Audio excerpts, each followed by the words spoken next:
жылы музей үйдің ашылысы қабылданады екен.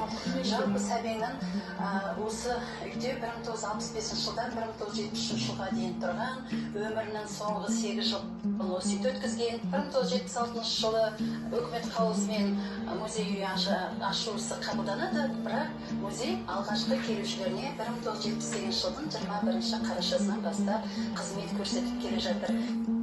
Сәбит Мұханұлы 1900 жылы 13 сәуірде қазіргі солтүстік Қазақстан облысының Жамбыл ауданындағы Жаманшулар деген жерде дүниеге келген. Отбасы керек болыпты. Енді ұлында өмір мектебінде сәбең айтып кетеді. Әкесі Мұқан, шешесі Балсары. Мұқан